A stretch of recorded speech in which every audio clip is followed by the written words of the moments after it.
हमारे घर का वायरिंग करते हैं, वो भी 3 फेस पावर सप्लाई का इस्तेमाल करते हैं। दोस्तों, आज के इस वायरिंग में हम चेंज ओवर स्विच का भी इस्तेमाल करेंगे, यानी कि आज के इस वीडियो के द्वारा हम करेंगे हाउस वायरिंग, वो भी चेंज ओवर स्विच के द्वारा। तो दोस्तों, यहाँ पे आप एक लेआउट देख रहे हैं। इस लेआउट में एक कॉरिडोर है, 2 रूम है, एक वॉशरूम और एक किचन है। तो इन्हीं सभी रूम्स का हम करने वाले हैं वायरिंग। तो दोस्तों, सबसे पहले हम देखते हैं कि ये जो हमारे रूम्स हैं, इन रूम में हमें क्या क्या इक्विपमेंट को कनेक्ट करना है। तो देखिएगा, सबसे पहले तो हमारा जो कॉरिडोर है, कॉरिडोर में हम लगाएंगे एक AC, जो कि सिंगल फेस पावर सप्लाई के द्वारा चालू होगा। ठीक है। उसके बाद हम एक फैन का इस्तेमाल करेंगे और एक बल्ब का इस्तेमाल करेंगे, यानी कि हमारे इस कॉरिडोर में एक AC, एक फैन और एक LED बल्ब का इस्तेमाल करेंगे। अब यहाँ पे देखिए दोस्तों, ये जो हमारा बल्ब और फैन है, इनको चालू और बंद करने के लिए एक स्विच बोर्ड का इस्तेमाल करेंगे। और ये जो हमारा AC होता है, इसको हम नॉर्मल स्विच बोर्ड के द्वारा चालू नहीं कर सकते, इसीलिए यहाँ पे हम एक पावर स्विच बोर्ड का इस्तेमाल करेंगे। दोस्तों, यहाँ पे आप एक चीज़ हमेशा याद रखिएगा, यदि आपको आपके घर में कोई हैवी लोड चालू करना है, यानी कि जो इक्विपमेंट ज़्यादा करंट लेती है, उसको पावर सप्लाई देना है, तो आप हमेशा वहाँ पे पावर सॉकेट का इस्तेमाल करिएगा, नॉर्मल सॉकेट का इस्तेमाल ना करिएगा। ठीक है दोस्तों। अब देखिए, अब यहाँ पे जो हमारा रूम नंबर 1 है, रूम नंबर 1 में हम यूज़ करेंगे एक फैन और एक LED बल्ब। अब ये जो हमारे फैन और LED बल्ब है, इनको चालू और बंद करने के लिए यहाँ पे हम एक स्विच बोर्ड का इस्तेमाल करेंगे। उसके बाद ये जो हमारा रूम नंबर 1 है, इसमें किसी प्रकार के हैवी लोड को कनेक्ट करने के लिए एक स्विच बोर्ड का भी इस्तेमाल करेंगे। ठीक है। अब यहाँ पे जो हमारा वॉशरूम था, वॉशरूम में हम केवल एक लैम्प का इस्तेमाल करेंगे, यानी कि एक LED लैम्प का इस्तेमाल करेंगे। अब ये जो हमारा LED बल्ब है, इस LED बल्ब को चालू और बंद करने के लिए यहाँ पे हम एक स्विच का इस्तेमाल करेंगे। ठीक है दोस्तों। अब आते हैं हम रूम नंबर 2 पे। जो हमारा रूम नंबर 2 है, इसमें हम यूज़ करेंगे एक फैन और एक LED बल्ब। अब इनको चालू और बंद करने के लिए यहाँ पे हम एक स्विच बोर्ड का इस्तेमाल करेंगे। ठीक है दोस्तों। अब देखिए, अब ये जो हमारा किचन है, किचन में हम इस्तेमाल करने वाले हैं एक बल्ब और एक एग्जॉस्ट फैन।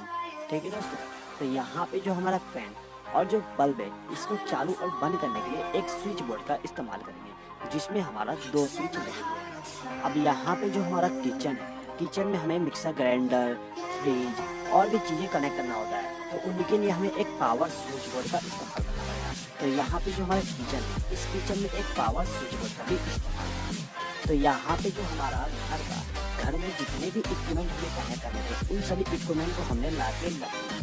ठीक है। अब इन सभी इक्विपमेंट को हमें कनेक्शन करना है, लेकिन यहाँ पे कनेक्शन हम करने वाले हैं 3 फेस पावर सप्लाई के द्वारा। दोस्तों, इस वीडियो को आप लास्ट तक जरूर देखिएगा, और लास्ट तक वीडियो को देखने के बाद यदि आपको वीडियो पसंद आए तो प्लीज़ लाइक जरूर कर दीजिएगा। और यदि आप मुझे सपोर्ट करना चाहते हैं तो कमेंट बॉक्स में एक प्यारा सा कमेंट कर दीजिएगा और हमारे चैनल को सब्सक्राइब भी कर लीजिएगा। ठीक है दोस्तों। अब देखिए, यहाँ पे जो हम हाउस वायरिंग करने वाले थे, वो 3 फेस पावर सप्लाई के द्वारा करने वाले थे।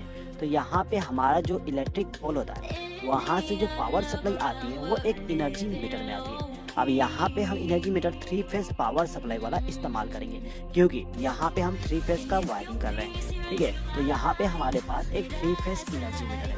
अब ये जो हमारा एनर्जी मीटर है, इससे पावर सप्लाई हम डायरेक्ट ले जाके घर में कनेक्ट नहीं करते हैं। इसके बीच में यहाँ पे हम एक सर्किट ब्रेकर का इस्तेमाल करते हैं। यहाँ पे हम इस्तेमाल करेंगे MCB। ये जो हमारा MCB होता है, ये हमें 2 प्रकार का प्रोटेक्शन देगा। पहला तो ओवरलोड का। ओवरलोड प्रोटेक्शन का मतलब ये है कि यदि आपने आपके घर में ज़्यादा लोड वाले इक्विपमेंट को कनेक्ट कर दिया, तो किसी इक्विपमेंट में प्रॉब्लम आ गया और वो ज़्यादा करंट लेने लगता है, तो उस कंडीशन में MCB जो है वो पावर सप्लाई को बंद कर देगा, यानी कि पूरे पावर सप्लाई को कट ऑफ कर देगा। ठीक है। और सेकेंड प्रोटेक्शन होता है शॉर्ट सर्किट का। यदि कोई फेस वायर आपस में टच हो जाता है, यानी कि फेस टू फेस टच हो जाता है, तो उस कंडीशन में हमारा जो MCB होता है वो ट्रिप हो जाएगा। तो यहाँ पे हमें प्रोटेक्शन के लिए MCB इस्तेमाल करना है। ठीक है दोस्तों। तो यहाँ पे जो हमारा एनर्जी मीटर था, इसमें पावर सप्लाई हमारे इलेक्ट्रिक पोल से आती है। तो जो हमारा इलेक्ट्रिक पोल होता है, वहाँ से हम फेस वायर को कनेक्ट करके लाएँ, और जो हमारा एनर्जी मीटर है, उसके पहले वाले टर्मिनल पे कनेक्ट कर देंगे। ये जो हमारा पहला टर्मिनल होता है, वो R फेस के होता है। तो याद रखिएगा, इलेक्ट्रिक पोल का जो R फेस है, उसको लाके पहले टर्मिनल पे कनेक्ट करना है। अब यहाँ पे जो सेकंड टर्मिनल है, इस सेकंड टर्मिनल पे हमें आउटपुट पावर सप्लाई मिलता है R फेस का। तो यहाँ से एक बार कनेक्ट करेंगे और इसको ले जाके MCB को इनकमिंग पावर सप्लाई दे देंगे।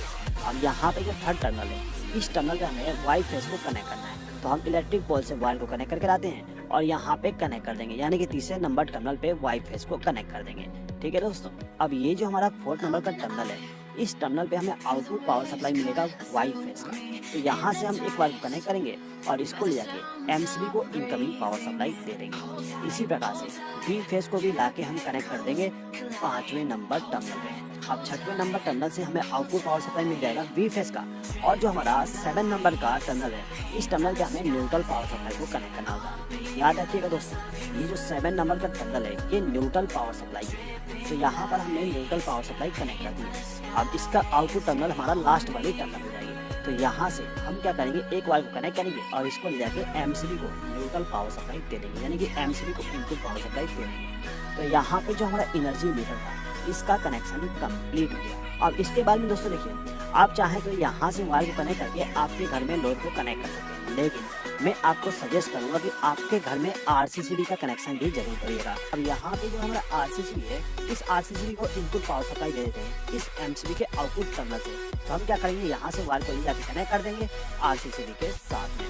ठीक है, तो यहाँ पर हमने R phase, Y phase, B phase और न्यूट्रल सप्लाई को ले जाके आरसीसीबी को इनपुट हम इस्तेमाल करेंगे सेलेक्टर स्विच। तो यहाँ पे हम टोटल 3 सेलेक्टर स्विच का इस्तेमाल करेंगे। ठीक है दोस्तों, यदि आप सेलेक्टर स्विच खरीद के आपके घर में लगाना चाहते हैं तो आप प्लीज़ एक बार आपके घर के पूरे लोड को कैलकुलेट कर लीजिएगा। आप वहाँ पे देखिएगा कि आपके घर में टोटल कितना एम्पियर करंट फ्लो हो रहा है। ठीक है, उसके बाद में आप सेलेक्टर स्विच को बाय करेंगे। सेलेक्टर स्विच को बाय करते समय आप एक चीज़ का ध्यान रखिएगा कि जो आपका सेलेक्टर स्विच है, उसका एम्पियर रेटिंग आपके पूरे घर के लोड से ज़्यादा होना चाहिए। ठीक है दोस्तों, यानी कि यहाँ पे मान लीजिए आपका घर जो है, इसका टोटल लोड 20 एम्पियर, तो आप जो आपके घर में सेलेक्टर स्विच इस्तेमाल करते हैं, वहाँ पे मोर देन 20 एम्पियर का सेलेक्टर स्विच होना चाहिए। यानी कि आप यहाँ पे 25 एम्पियर, 30 एम्पियर, 40 एम्पियर, 50 एम्पियर का सेलेक्टर स्विच का इस्तेमाल कर सकते हैं। ठीक है दोस्तों, अब यहाँ पे दोस्तों देखिए, ये जो हमारे सेलेक्टर स्विच है, इन सेलेक्टर स्विच में यहाँ पे कुछ लिखा हुआ है RY। यहाँ पे जो RY भी लिखा हुआ है, यहाँ पे हमें क्या करना होता है, आर फेस को कनेक्ट करना होता है, यहाँ पे वाई फेस को और यहाँ पे बी फेस को कनेक्ट करना होता है। उसके बाद यहाँ पे ऑफ लिखा हुआ है, इस ऑफ वाले टर्मिनल पे कोई भी वायर कनेक्ट नहीं करना होता। लेकिन यहाँ पे आप एक टर्मिनल देखिए, ये जो हमारा टर्मिनल है, ये आउटपुट पावर सप्लाई है। ठीक है दोस्तों, तो यहाँ पे सबसे पहले हम क्या करते हैं, जो हमारा सेलेक्टर स्विच है, इसको इनपुट पावर सप्लाई दे देते हैं। तो यहाँ पे हम क्या करेंगे, जो हमारा आरसीसीबी है, इसके इस टर्मिनल से, यानी कि आर फेस वाले आउटपुट टर्मिनल से एक वायर को कनेक्ट करेंगे और इसको ले जाके हमारे जो सेलेक्टर स्विच है, इसके आर टर्मिनल पे कनेक्ट कर देंगे। इसके बाद वाई फेस के टर्मिनल से एक वायर को कनेक्ट करके ले जाएंगे और वाई वाले टर्मिनल पे कनेक्ट कर देंगे। उसके बाद में हमारा जो बी फेस का पावर सप्लाई है, वहाँ से एक वायर कनेक्ट करके ले जाएंगे और जो हमारा सेलेक्टर स्विच है, इसके बी वाले टर्मिनल पे कनेक्ट कर देंगे।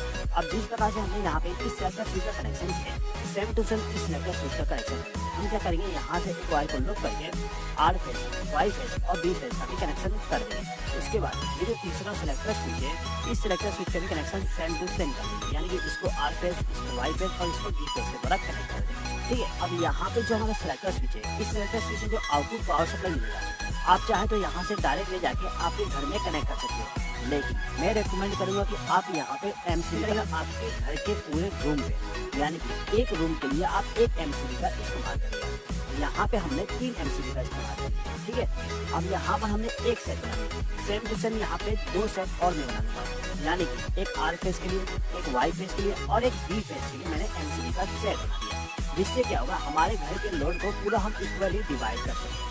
दोस्तों, गवर्नमेंट का एक रूल है जिसमें ये कहा गया है कि आपके घर में जितने भी लोड कनेक्शन है, वो सभी के सभी 3 फेस पावर सप्लाई में इक्वली डिवाइड होना चाहिए। इसीलिए आप जब भी आपके घर का वायरिंग करें तो पूरे घर में पावर सप्लाई को इक्वली डिवाइड करें। मान लीजिए कि आपके घर में टोटल 9 रूम है। अब यहाँ पे आपको क्या करना है, 3 रूम को आर फेस पे कनेक्ट करो, 3 रूम को वाई फेस पे और 3 रूम को बी फेस पे कनेक्ट करो। ठीक है, यानी कि हम पूरे घर के लोड को डिवाइड कर देंगे। अब यहाँ पे हम क्या करेंगे, ये जो हमारा न्यूट्रल पावर सप्लाई है, यहाँ से एक बार को कनेक्ट करके ले जाएंगे और जो हमारा एमसीबी है, यानी कि 2 पोल वाली एमसीबी है, इसके एक टर्मिनल पे कनेक्ट कर देंगे। अब ये जो हमारा दूसरा एमसीबी है 2 पोल वाली, इसको भी हम न्यूट्रल पावर सप्लाई यहाँ से ले जाके कनेक्ट कर देंगे। इसी प्रकार से इसको भी न्यूट्रल पावर सप्लाई दे देंगे।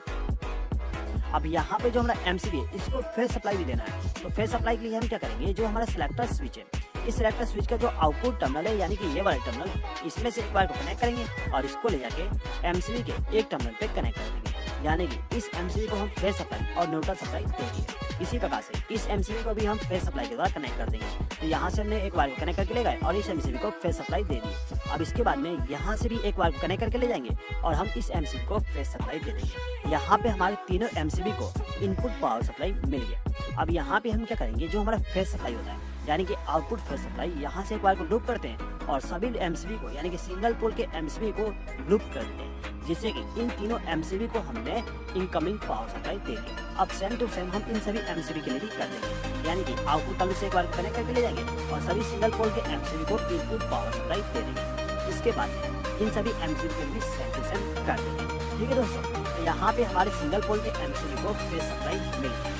अब यहाँ पे जो हमारा रूम है, इस रूम में हमने एक स्विच बोर्ड का इस्तेमाल किया और इस स्विच बोर्ड में यहाँ पे एक 3 पिन प्लग पोर्ट का इस्तेमाल किया है। अब ये जो हमारा 3 पिन प्लग पोर्ट है, इसका जो लेफ्ट हैंड साइड वाली पिन होता है, इस पिन में हमें न्यूट्रल पावर सप्लाई देना होता है। तो इसके लिए क्या करेंगे, यहाँ से एक बार कनेक्ट करके ले जाएंगे और इस 3 पिन प्लग पोर्ट में न्यूट्रल वाले टर्मिनल पे कनेक्ट कर देंगे, यानी कि लेफ्ट हैंड साइड में न्यूट्रल सप्लाई दे देंगे। सेम टू सेम हमने इस 3 पिन प्लग पोर्ट को भी न्यूट्रल सप्लाई दे दी। ठीक है, अब यहाँ पर दोस्तों देखिए, ये जो हमारा स्विच बोर्ड है, इस स्विच बोर्ड को हमें फेस सप्लाई देना है। तो इसके लिए हम क्या करेंगे, एक एमसीबी का इस्तेमाल करेंगे। हमने इस एमसीबी का इस्तेमाल करके एक बार कनेक्ट करके ले गए और हमारा जो स्विच बोर्ड है, इसके एक स्विच के साथ कनेक्शन कर दिए। यहाँ पे आप किसी भी स्विच के साथ कनेक्शन कर सकते हैं। अब यहाँ पे हमने इस स्विच को इनकमिंग पावर सप्लाई दे दी है। इन दोनों स्विच को भी हमें इनकमिंग पावर सप्लाई देना है। तो इसके लिए हम क्या करेंगे, यहाँ से एक बार को लूप करके इन दोनों स्विच को भी इनकमिंग पावर सप्लाई दे देंगे। ठीक है दोस्तों, अब यहाँ पे देखिए, ये जो हमारा सॉकेट है, इस सॉकेट को कंट्रोल करने के लिए हम इस स्विच का इस्तेमाल करेंगे। तो हम क्या करेंगे, इसके आउटपुट टर्मिनल से यानी कि इस स्विच के आउटपुट टर्मिनल से यहाँ से वायर को कनेक्ट करके ले जाएंगे और इस सॉकेट को फेस सप्लाई दे देंगे। अब यहाँ पे देखिए दोस्तों, ये जो हमारा बल्ब है यानी कि एलईडी बल्ब है, इस एलईडी बल्ब को कंट्रोल करने के लिए हम इस स्विच का इस्तेमाल करेंगे। तो ये जो हमारा स्विच है, इस स्विच से एक वायर कनेक्ट करेंगे और इसको ले जाके हमारे एलईडी बल्ब को फेस सप्लाई दे देंगे। अब यहाँ पे जो हमारा ये वाली फैन है, इस फैन को कंट्रोल करने के लिए हम इस स्विच का इस्तेमाल करेंगे। और ये जो हमारा स्विच है, यहाँ से डायरेक्ट वायर को ले जाके हमारे फैन को नहीं देते, क्योंकि इसके बीच में हम एक रेगुलेटर का इस्तेमाल करते हैं और रेगुलेटर के द्वारा हम फैन के स्पीड को हमने स्विच के साथ कनेक्ट किया। अब जो हमारा रेगुलेटर का दूसरा वायर होता है, उस वायर से एक वायर को लूप करके हमारा जो फैन है उसको फेस सप्लाई दे देंगे। अब यहाँ पे जो हमारा बल्ब और जो फैन है, उनको न्यूट्रल पावर सप्लाई भी चाहिए। तो हम क्या करेंगे, यहाँ पे एक वायर को लूप करके ले जाएंगे और जो हमारा फैन है, इसको न्यूट्रल पावर सप्लाई दे देंगे और यहाँ से एक वायर को लूप करके हमारे एलईडी बल्ब को भी न्यूट्रल सप्लाई दे देंगे। अब ये जो हमारा पावर सॉकेट है, इस पावर सॉकेट को हम इसी पावर सप्लाई के द्वारा कनेक्ट नहीं करेंगे। जो हमारा पावर सॉकेट है, उनके लिए हम अलग से पावर सप्लाई लेके आते हैं। तो यहाँ पे जो ये वाली एमसीबी है, इस एमसीबी का इस्तेमाल करके हम ले जाएंगे पावर सप्लाई को और इस पावर सॉकेट के द्वारा कनेक्शन कर देंगे। अब यहाँ पे जो हमारा पावर सॉकेट था, इस पावर सॉकेट के स्विच में हमने इनकमिंग पावर सप्लाई दे दी है अलग से एक एमसीबी के द्वारा। अब ये जो सॉकेट का स्विच है, इसके आउटपुट टर्मिनल से एक वायर को कनेक्ट करके ले जाएंगे और जो हमारा सॉकेट है, इसके फेस वाले टर्मिनल पे पावर सप्लाई दे देंगे। तो यहाँ पे जो हमारा पावर सॉकेट था, इसका भी कनेक्शन कंप्लीट हो गया। अब दोस्तों देखिए, यहाँ पे हमारे पास एक और एमसीबी है। यदि आपके घर में दूसरा रूम है, तो उस रूम में भी आप इस एमसीबी का इस्तेमाल करके वायर को ले जाके कनेक्शन कर सकते हैं। यहाँ पे मैं आपको केवल एक रूम का कनेक्शन करके दिखाया हूँ। तो यहाँ पे ये वाले एमसीबी को हम इस पेड़ में छोड़ देते हैं। ठीक है, अब दोस्तों देखिए, यहाँ पे जो हमारा पावर सॉकेट है, इन पावर सॉकेट में एक मोटा वाला पिन भी होता है, ये वाली। इस मोटे वाले पिन पे हमें अर्थिंग को कनेक्ट करना होता है। तो हम क्या करेंगे, हमारा जो भी अर्थिंग है, वहाँ से एक वायर को कनेक्ट करके लेके आएंगे और जो हमारा पावर सॉकेट है, इसके मोटे वाले पिन के साथ अर्थिंग को कनेक्ट कर देंगे। जिससे बेनिफिट ये होता है कि यदि किसी प्रकार का आपके इक्विपमेंट में फॉल्ट आता है, तो अर्थिंग के जरिए करंट फ्लो होकर जमीन में चली जाएगी, यानी कि आपके इक्विपमेंट को सेफ्टी प्रोवाइड हो जाएगी और आपको भी सेफ्टी प्रोवाइड हो जाएगा। अब दोस्तों देखिए, यहाँ पर हमने इस पावर सॉकेट के मोटे वाले पिन पे अर्थिंग को कनेक्ट कर दिए और ये जो हमारा पावर सॉकेट है, इसको भी हम अर्थिंग के द्वारा कनेक्शन कर देते हैं। तो यहाँ पे जो हमारा कॉरिडोर था, इसका कनेक्शन कंप्लीट हो गया, यानी कि वायरिंग कंप्लीट हो गई। अब आते हैं हम रूम नंबर 1 पे। तो ये जो हमारा रूम नंबर 1 है, इस रूम नंबर 1 में पावर सप्लाई देने के लिए हम इस एमसीबी का इस्तेमाल करेंगे। तो यहाँ से हम एक वायर को कनेक्ट करेंगे और इसको ले जाके हमारा जो स्विच बोर्ड है, इसके किसी भी एक स्विच के साथ कनेक्शन कर देंगे। तो हमने इस स्विच को इनपुट पावर सप्लाई दे दी है। अब यहाँ पे जो हमारे 2 स्विच है, इन दोनों स्विच को भी इनपुट पावर सप्लाई दे देते हैं, यानी कि यहाँ से वायर को लूप कर देते हैं। अब यहाँ पे जो हमारा पावर सॉकेट है, इस पावर सॉकेट को कंट्रोल करने के लिए हम इस स्विच का इस्तेमाल करेंगे। तो यहाँ से एक वायर को कनेक्ट करेंगे और इसको ले जाके इस सॉकेट को फेस सप्लाई दे देंगे। अब यहाँ पे जो हमारा बल्ब है, इस बल्ब को चालू और बंद करने के लिए इस स्विच का इस्तेमाल करेंगे। तो यहाँ से हम एक बार कनेक्ट करके ले जाएंगे और जो हमारा एलईडी बल्ब है, इसको फेस सप्लाई दे देंगे। उसके बाद ये जो हमारा फैन है, इस फैन को कंट्रोल करने के लिए हम इस स्विच का इस्तेमाल करेंगे, लेकिन इसके बीच में हम एक रेगुलेटर का भी इस्तेमाल करेंगे, जिससे कि हम इस फैन के स्पीड को कंट्रोल कर सके। तो यहाँ पे हम क्या करेंगे, जो हमारा रेगुलेटर है, इसका जो वायर होता है उसको ले जाके हमारे स्विच के साथ कनेक्ट कर देंगे।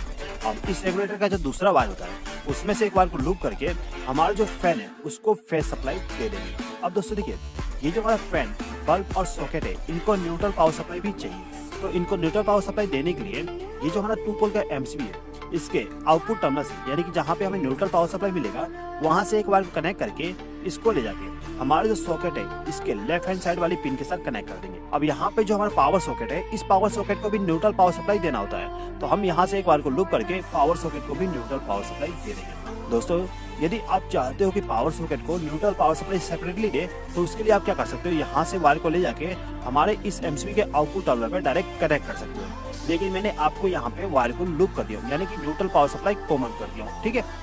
अब यहाँ पे जो हमारा फैन और बल्ब है, इनको भी न्यूट्रल सप्लाई देना है, तो हम क्या करेंगे, यहाँ से एक वायर को कनेक्ट करके ले जाएंगे और जो हमारा फैन है, इसको न्यूट्रल पावर सप्लाई दे देंगे। अब इस वाशरूम में केवल एक एलईडी बल्ब का इस्तेमाल किया गया है।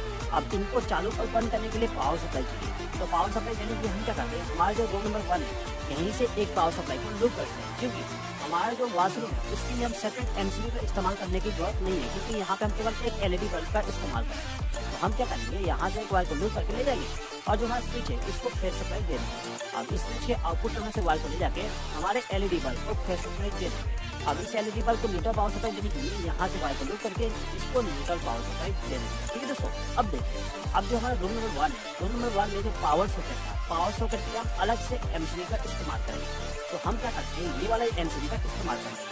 तो ये जो हमारा एमसीबी है, इसके आउटपुट टर्मिनल से वायर कनेक्ट करके ले जाएंगे और जो हमारा पावर सॉकेट है, इसके स्विच के साथ पावर सप्लाई कनेक्ट करेंगे। अब ये जो हमारा स्विच है, इसके आउटपुट टर्मिनल से एक वायर को कनेक्ट करके ले जाएंगे और जो हमारा सॉकेट है, इस सॉकेट को फेस सप्लाई दे देंगे।